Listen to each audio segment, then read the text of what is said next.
اچھا سر، ایک بہت بڑی بیماری ہماری یہ ہو گئی ہے جب سے یہ فرقہ واریت بنے ہیں، اور ہر ایک فرقہ اپنے آپ کو بالکل صحیح اور درست 100% ثابت کر رہا ہے۔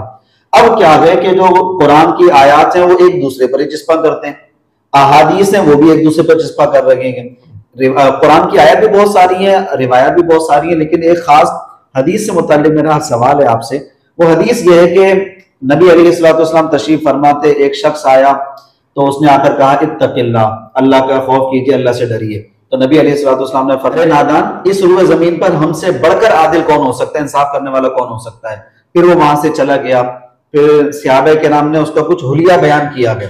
اب وہ حلیہ پکڑ کر جو ہے نا آج دیوبندیوں پر یا وہابیوں پر فٹ کر دیتے ہیں، جیسے سیماہم التعلیق، یعنی وہ گنجا تھا، آنکھیں دسی ہوئی تھی، پیشانی پر نشان تھا، تو یہ کچھ حلیہ اس کا بیان کیا جاتا ہے اور یہ کہا جاتا ہے بھئی دیکھ لو یہی نشانیاں نا ساری کے ساری دیوبندیوں میں پائی جاتی ہیں۔ تو نبی علیہ الصلوۃ والسلام نے تو 1400 سال پہلے دیوبندیوں کی نشانی بیان کر دی، یہی نشانیاں وہابیوں میں پائی جاتی ہیں۔ نبی علیہ الصلوۃ والسلام نے 1400 سال پہلے وہابیوں کی نشانی بیان کی، لہذا ان سے بچ کر رہو۔ اور کئی بیچارے نوجوان جو علم نہیں رکھتے ہیں وہ اس بات کو تسلیم کر لیتے ہیں۔ میرا سوال اس پر یہ ہے کہ کیا یہ واقعی وہابی اور دیوبندی کی نشانی ہے روایت کے اندر؟ دیکھیں، کسی بھی چیز سے جب ہم استدلال کرتے ہیں نا تو استدلال کے طریقے بھی معلوم ہونا چاہیے۔ صحیح۔ اگر کسی بھی جگہ پر کوئی حدیث ہے یا کوئی بھی دلیل ہمیں ملتی ہے، اس کے اندر کسی چیز کی نشانی بیان کی جا رہی ہے تو نشانی اپنے اندر یاد رکھیے گا ایک عموم اور خصوص کی نسبت رکھتی ہے۔ یعنی کہ اس جو کسی جگہ پر کسی خاص موقع محل پر جو بات کی جا رہی ہے ان لوگوں میں یہ نشانی تو پائی جائے گی۔ صحیح۔ یہ مطلب نہیں ہے یہ نشانی جس میں بھی پائی جائے گی وہ شخص اس میں داخل ہے۔ اچھا، دونوں چیزوں میں ہمیشہ فرق ہوتا ہے۔ جیسے دیکھیں اللہ کے نبی علیہ الصلوۃ والسلام نے ایک مستقبل کی پیشگوئی فرمائی تھی کہ حضرت علی جب خوارج سے قتال کریں گے تو ان کا ایک بڑا سرغنہ ہوگا، اس کا ایک ہاتھ بھی کٹا ہوگا اور یہاں پر ایک ہاتھ ببل ٹائپ کا بنا ہوا ہوگا۔ جس وقت وہ قتال ہوا حضرت علی بہت شدت کے ساتھ ڈھونڈ رہے تھے کہ یار وہ بندہ ملے، وہ بندہ، لاشیں ہٹا ہٹا کے دیکھی۔ جس وقت وہ بندہ ملا آپ نے سجدہ شکر ادا کیا، نے کہا دیکھیں رسول اللہ صلی اللہ علیہ وسلم کی بات اور پیش کو آنکھوں سے ہم نے دیکھ لی۔ اچھا سوال یہ ہے کہ جس کا ہاتھ کٹا ہو یہاں سے اس بندے میں نشانی پائی گئی، ہم یہ نتیجہ نکال سکتے ہیں کہ جس کا بھی ہاتھ کٹا ہوگا وہ نبی علیہ السلام کی اس وعید کے اندر داخل ہوگا۔ یہ استدلال ہم نہیں کر سکتے۔ کچھ چیزیں رسول اللہ صلی اللہ علیہ وسلم نے مستقبل کی پیش گوئی ارشاد فرمائی تھی اور وہ صحابہ نے، آگے آنے والے مسلمانوں نے اپنی آنکھوں سے دیکھ بھی لی۔ اسی طرح بہت سی روایات ایسی ہیں جو قیامت کے قریب کی نشانیوں پر مشتمل ہیں، بہت سی پوری ہو گئی ہیں، اب ہم آنکھوں سے دیکھ بھی رہے ہوتے ہیں۔ تو یہ جو نشانی اس حدیث میں بیان کی جا رہی ہے یہ خوارج سے متعلق نشانیاں تھیں کہ نبی پاک علیہ الصلوۃ والسلام کے کچھ ہی عرصہ بعد ان کا ظہور ہونا تھا، حضرت علی کی اطاعت سے یہ بات نکلے تھے، مسلمانوں کو کافر قرار دے رہے تھے اور قتل کرنا جائز قرار دے دیا تھا مسلمانوں کو، بلکہ حضرت علی پر بھی کفر کے فتوے انہوں نے لگا دیے اور بڑا شدید فتنہ تھا اور امن کی طرف یہ نہیں آ رہے تھے ان کے خلاف۔ پھر ظاہر ہے جب بغاوت ہو جائے گی تو قتال تو کیا جائے گا۔ حضرت علی نے رضی اللہ تعالیٰ عنہ پھر ان کے خلاف قتال کیا تھا۔ تو یہ جو فتنہ تھا اس فتنے کی طرف نبی پاک علیہ السلام نے ایک پیش گوئی پہلے سے ارشاد فرما دی تھی، ان کی کچھ علامات بھی ذکر کی تھی، وہ علامات لوگوں میں پائی بھی گئی۔